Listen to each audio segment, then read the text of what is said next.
Welcome to the show. நான் உங்கள் Brinda and you வாட்சிங் ஷோரீல். ஷோரீல்ல இன்னைக்கு ஒரு எக்ஸலண்ட் டீம், மனிதம் அப்படிங்கிற மூவி டீம் தான் வந்திருக்க போறாங்க. நிறைய இன்ட்ராக்ஷன்ஸ் எல்லாம் வந்து இவங்களோட பயங்கரமா புகழா பேசிட்டு இருக்காங்க. பட் இன்னைக்கு டைரக்டாவே அவங்க கூட ஒரு கான்வர்சேஷன்ல என்கேஜ் ஆக போறோம். வாங்க அவங்கள வெல்கம் பண்ணிடலாம். வணக்கம். வணக்கம். எப்படி இருக்கிறீங்க? நல்லா இருக்கும். ரொம்ப சந்தோஷமா இருக்கு. மனிதம் அப்படிங்கிற அந்த டைட்டில் ஷோஸ் தி ஹியூமனிட்டி அப்படின்னு நான் நினைக்கிறேன். டிரெக்டர் சார் ப்ரூனோ அவர்கள் இந்த படம் இதை கண்டிப்பாக நான் இயக்கணும், இந்த கண்டென்ட்டை வந்து நான் உலகத்துக்கு கொண்டு வரணும் அப்படின்னு கொண்டு வந்ததுக்கு உங்களுக்கு முதல்ல ஹேட்ஸ் ஆஃப் சொல்லியே ஆகணும் sir. How to you feel now?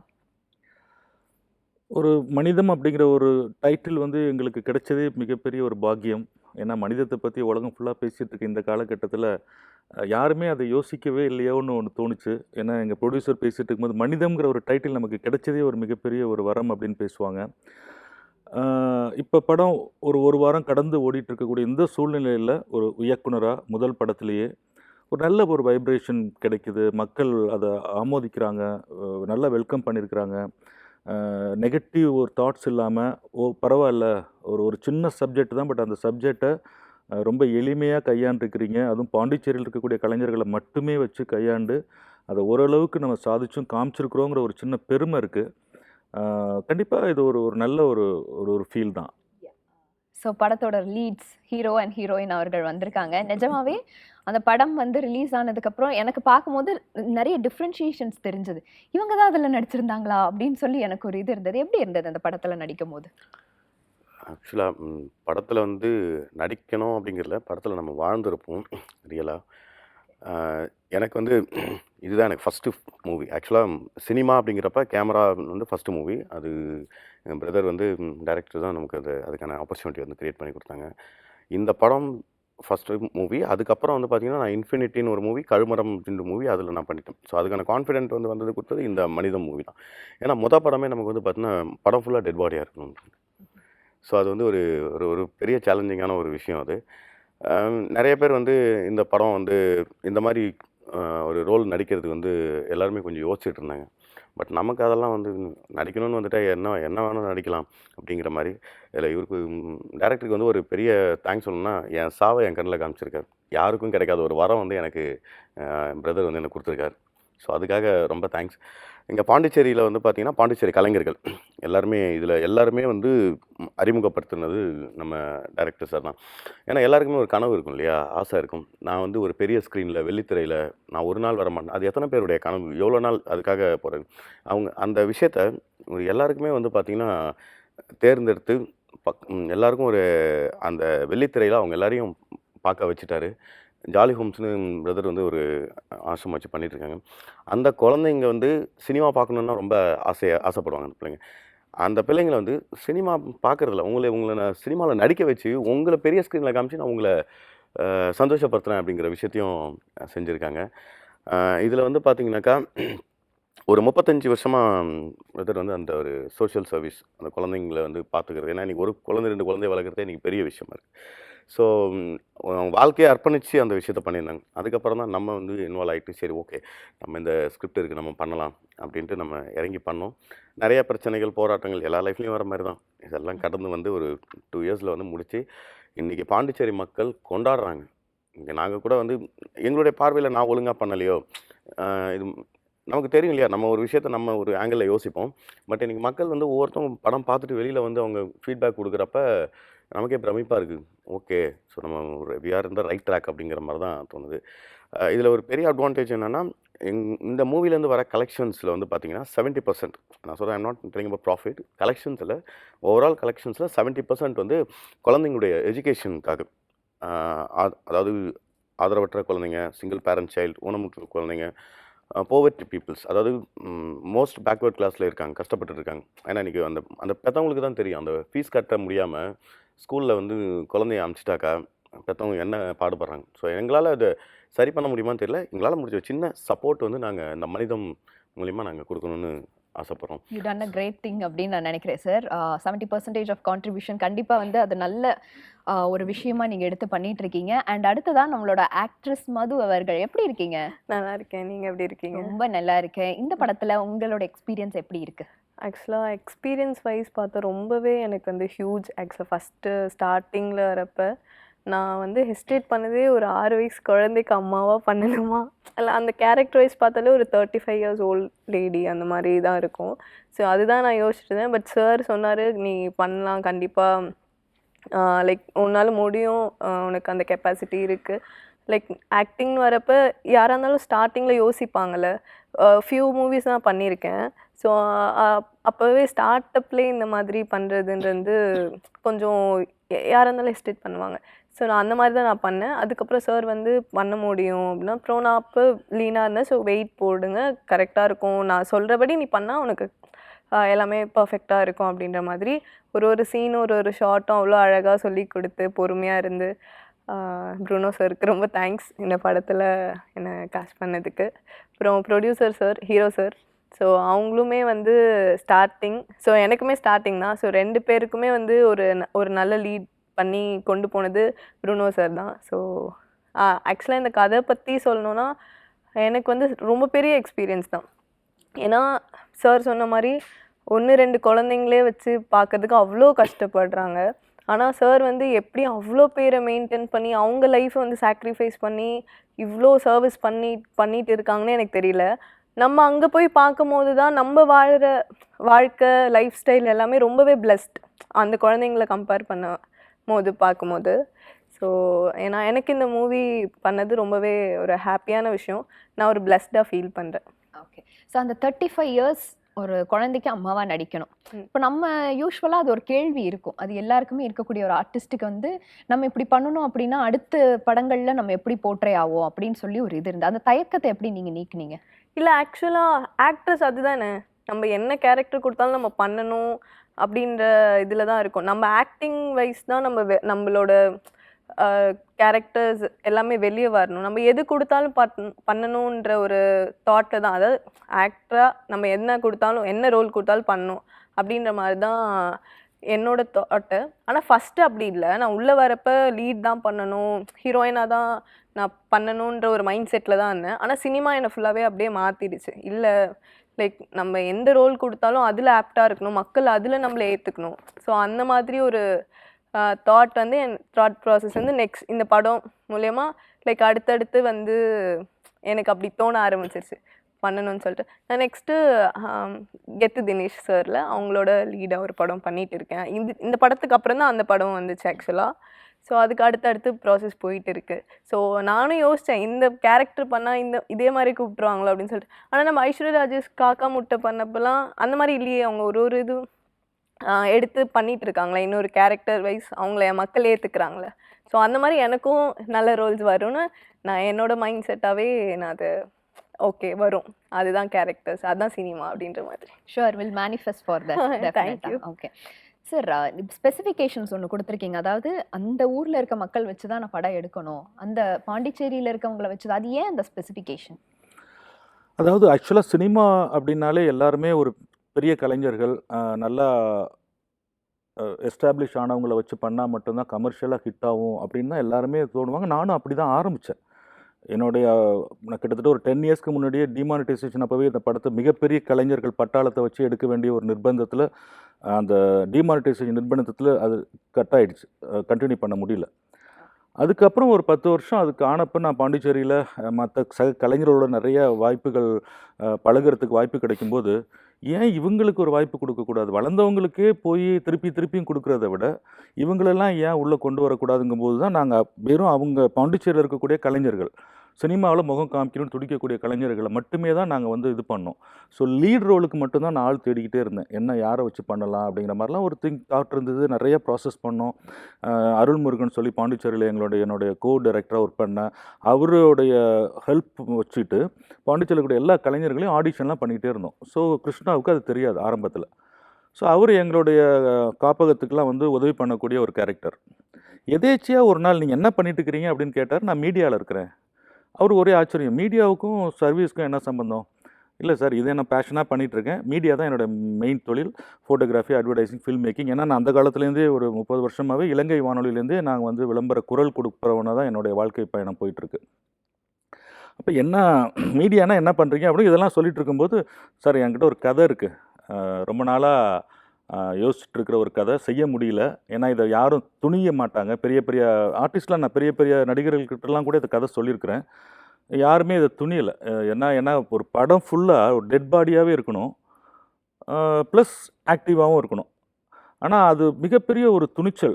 இது வந்து கிருஷ்ணராஜ் வந்து கிஷோர் ஆதித்யா என்னமே.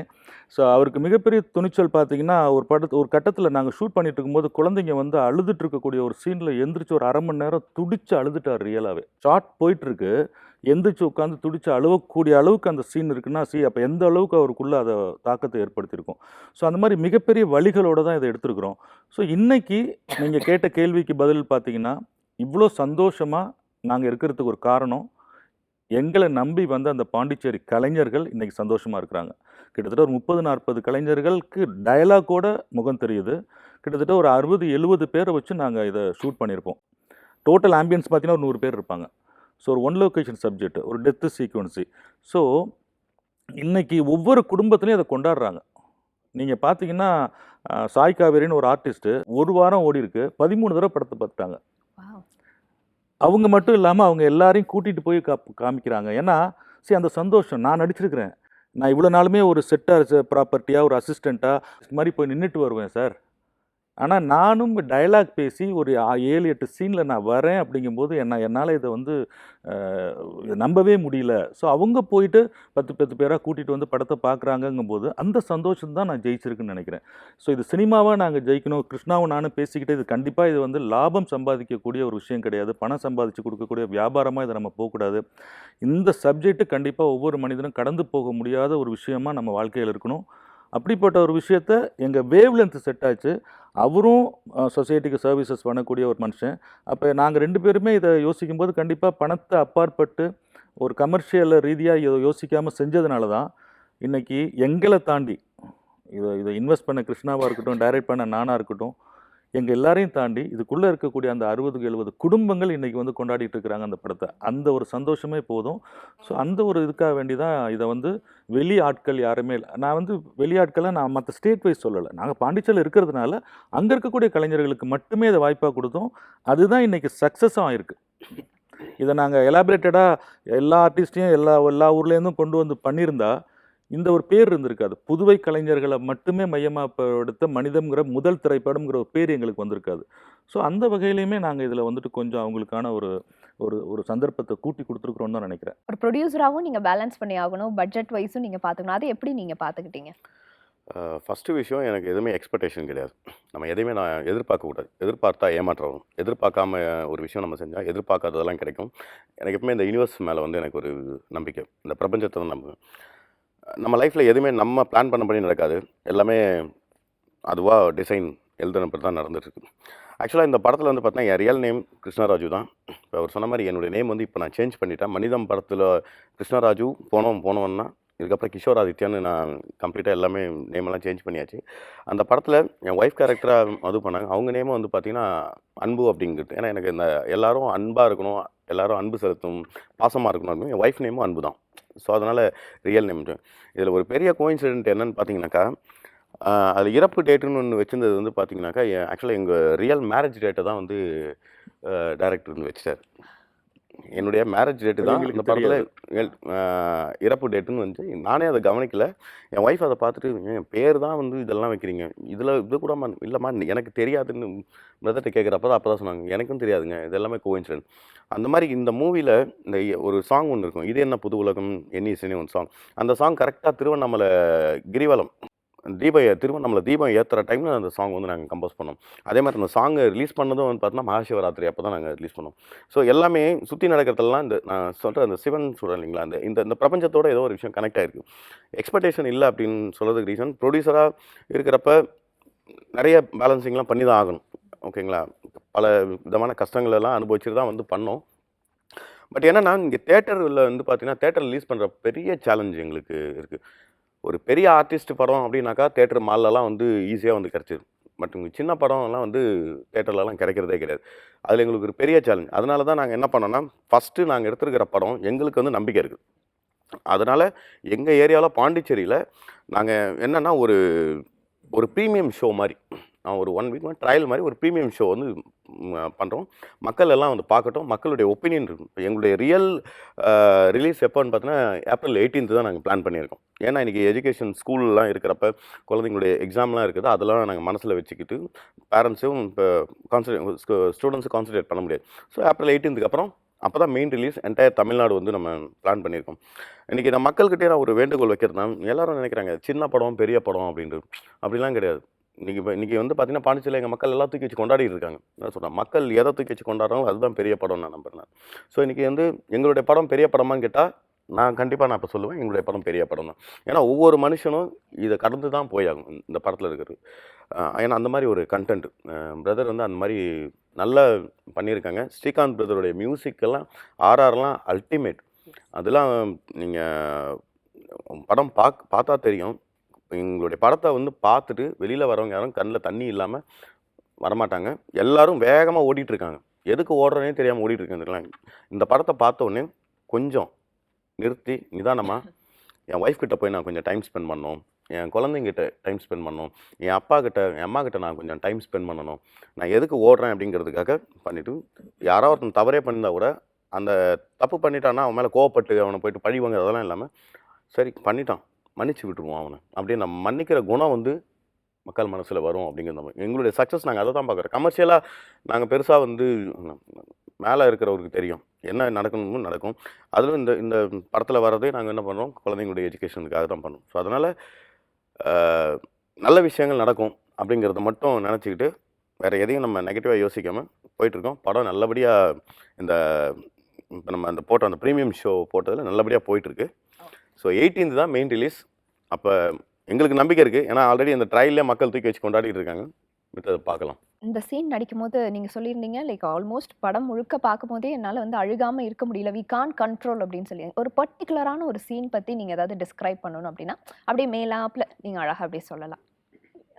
சீன் எப்படின்னு தெரியல. நான் ஆனால் ஒரு சீன் ஆக்ட் பண்ணப்ப என்னாச்சுன்னா லைக் நம்ம டெத்தில் வந்து ரொம்ப அழுதுகிட்டே இருக்கிறப்ப பல் கட்டிக்கும்ல, ஸோ அந்த மாதிரி ஒரு சீன் இருந்துச்சு.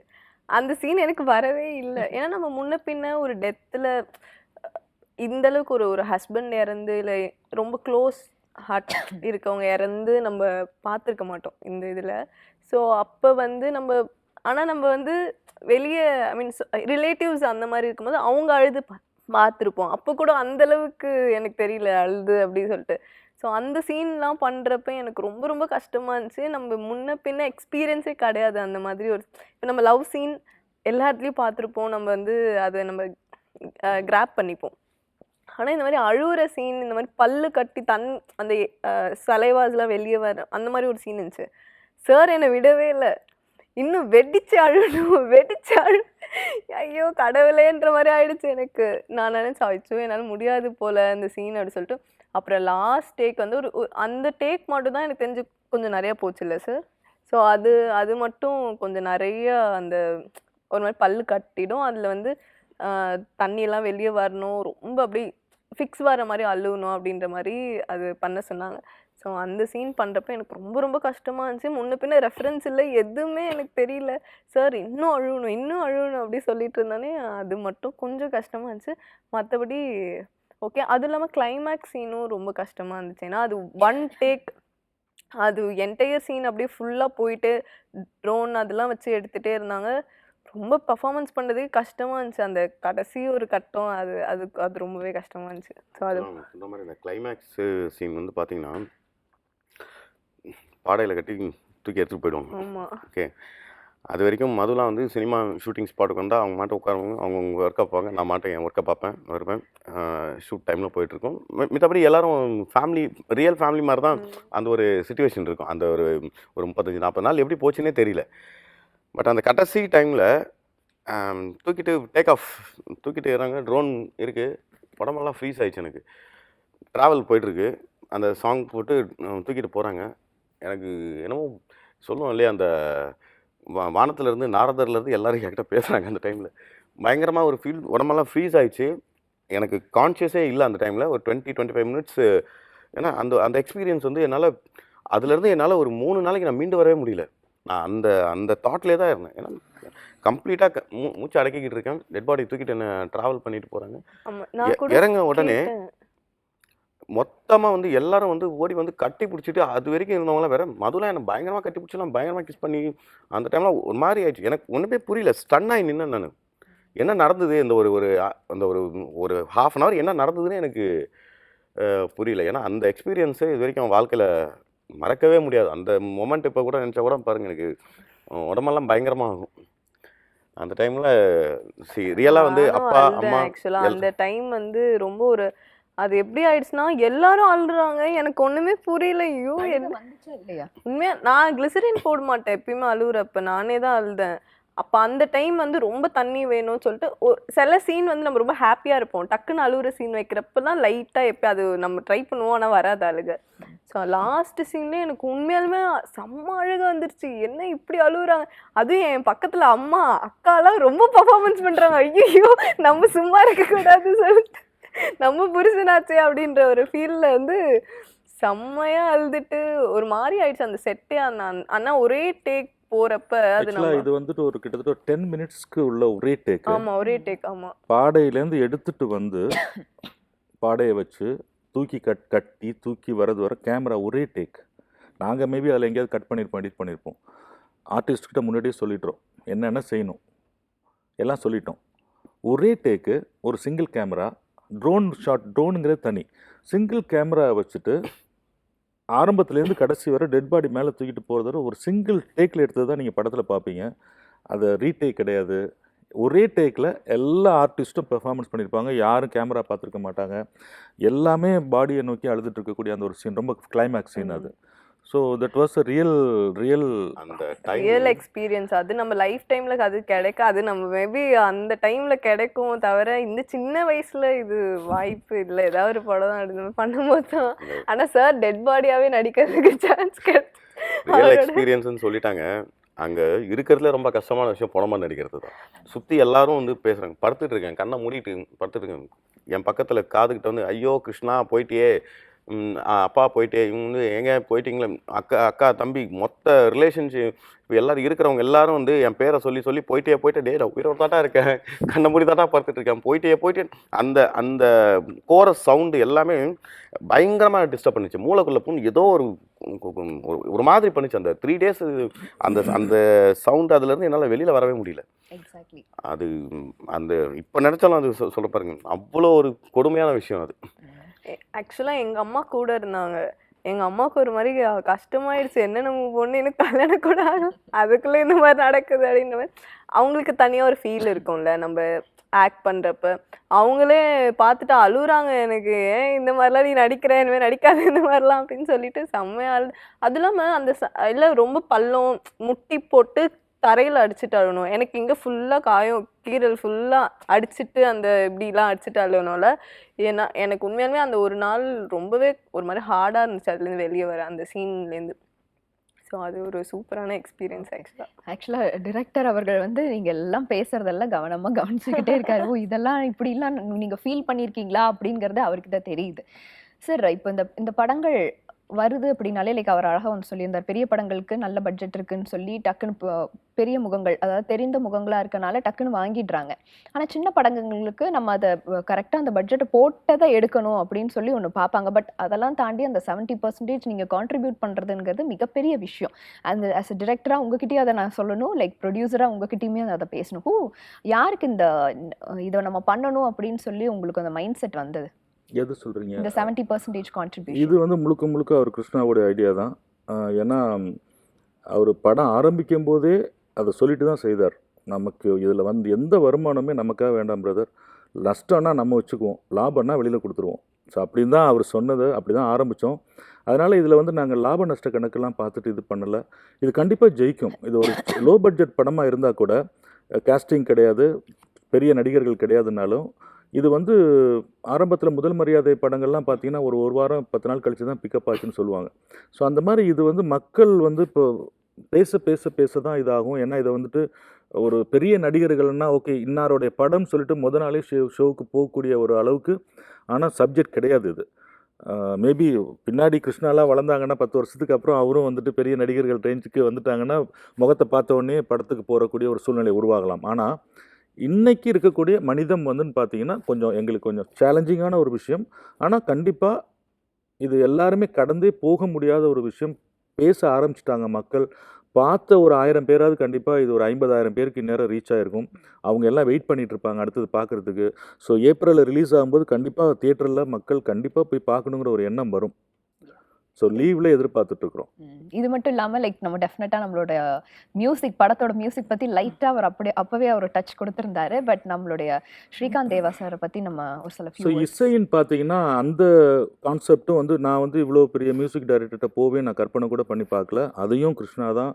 அவங்க 2 பேரும் ரொம்ப க்ளோஸ் ஃப்ரெண்ட்ஸு, ஸ்ரீகாந்த் தேவாவும் கிருஷ்ணாவும். ஸோ அந்த வகையில் கதையைத்தான் நான் சொன்னேன். எடுத்தவொடனே அவர் சொல்லிட்டார், நம்ம படத்துக்கு ஸ்ரீகாந்த் தேவா தான் இசையமைக்கிறாரு அப்படின்னு. எந்த சாய்ஸுக்கும் எந்த ஆப்ஷனுக்குமே போகல. டைரெக்டாக அவர் தான் பண்ணுறாருன்னு அவர் சொன்னார். போய் உட்காந்துட்டோம். ஸோ ஒவ்வொரு சாங்ஸையும் அவர் வந்து எங்களுக்கு ரெடி பண்ணி கொடுக்கும்போது பார்த்தீங்கன்னா அவ்வளோ உணர்வுபூர்வமாக இருந்துச்சு. லிரிக்ஸ் எல்லாமே எங்கள் சைடில் டைரக்டர் டீம் நாங்கள் உட்காந்துட்டு ஓகே இந்த சீனுக்கு இந்த மாதிரியான வரிகள் வேணும்னு சொல்லிட்டு நாங்கள் சாங் லிரிக்ஸ் ரைட்டர்கிட்ட கொடுத்து எழுதி வாங்கிட்டோம். அதை அவர்கிட்ட கொண்டு போய் கொடுக்கும்போது பார்த்தீங்கன்னா அந்த பாட்டை கேட்கும்போது எதுவுமே எந்த சாயலுமே இல்லாமல் இருக்கும். ஸோ நீங்கள் பார்த்தீங்கன்னா படத்தில் 5 பாட்டு, 5 பாட்டுமே 5 ஜேர்னல் இருக்கும். ஒரு குத்துப்பாட்டு இருக்குது, ஒரு எமோஷ்னல் சாங்ஸ் இருக்குது, சிவனை நோக்கி பாடக்கூடிய ஏன்டா நான் இனிமேல் செத்து போயிட்டேனே, இனிமேல் நான் இங்கே இருந்து இந்த உலகத்துலேருந்து நான் என்ன பண்ண போகிறேங்கிற மாதிரியான ஒரு பாட்டு இருக்கும். அவர் வாழ்ந்த வாழ்க்கைக்கு சான்றாக ஒரு வாத்தியாராக அவர் எப்படி வாழ்ந்திருப்பாங்கங்கிற ஒரு மாண்டேஜ் சாங்ஸ் இருக்குது. எடுத்தோன்னே ஓப்பனிங் சாங் பார்த்தீங்கன்னா இதுவரை அந்த மாதிரி குடும்ப படங்கள் வந்து ரொம்ப நாள் ஆச்சு, குடும்ப பாட்டுக்கள். ஸோ அந்த மாதிரியான ஒரு சாங் இருக்கும். ஸோ 5 பாட்டுமே டிஃப்ரெண்ட் ஆங்கிளில் இருக்கும். 5மே ஒரு நல்ல ஒரு மெசேஜை சொல்லக்கூடிய வார்த்தைகள். அதாவது இப்போல்லாம் பார்த்தீங்கன்னா பாட்டு என்ன பாட்டுன்னு கேட்க முடியாத அளவுக்கு இருக்குது இசைனால். ஆனால் இந்த பாடல்கள் பார்த்தீங்கன்னா நீங்கள் கேட்டு அனுபவிக்கலாம். ஒவ்வொரு வார்த்தையும் துண்டாக காதில் விழக்கூடிய அளவுக்கு இசையை அழகாக கையாண்டிருக்கிறாரு. அது தாண்டி பார்த்தீங்கன்னா பேக்ரவுண்ட் மியூசிக். இப்போ ஒரு சீன் நான் சொல்கிறேன். ஒரு சவப்பெட்டி வருது.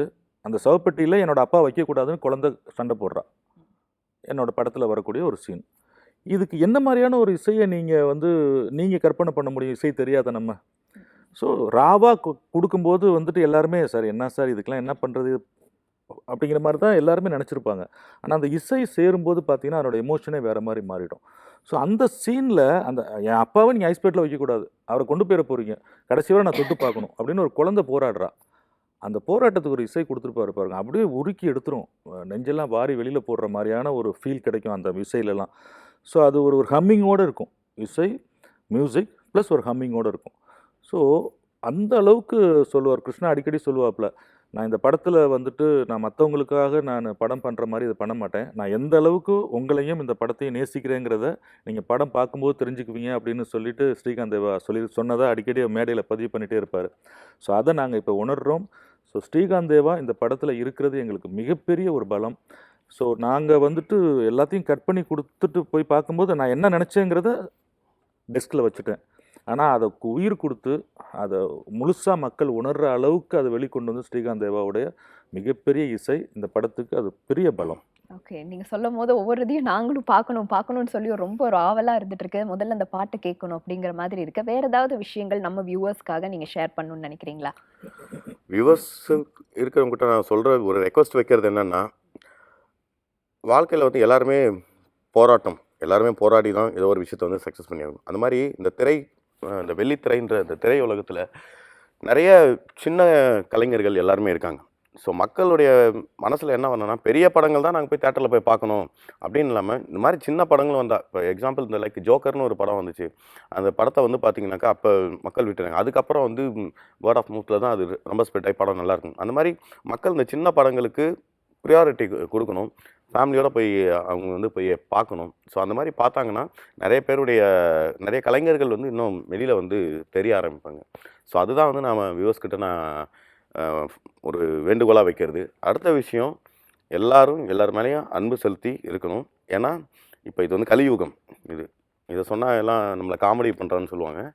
பட் இந்த சிச்சுவேஷனில் எல்லோரும் அன்பு பாசத்தோடு செலுத்தி இருக்கணும், மனித நேயத்தோடு இருக்கணும். அப்படிங்கிறதான் பொறாமை, போட்டி, பொச்சரிப்பு, இந்த மாதிரி வந்து இந்த பழி வாங்குறது அதெல்லாம் இல்லாமல் விட்டு கொடுத்து போகிற என்ன வரணும். நமக்கு வலிக்கிற மாதிரி தான் மற்றவங்களுக்கு வலிக்கும் அப்படிங்கிற எண்ணம் மக்கள் மனசில் உருவாகணுங்கிறது தான் எங்கள் டீமோடைய மனிதம் டீமோடைய முழு ஆசை.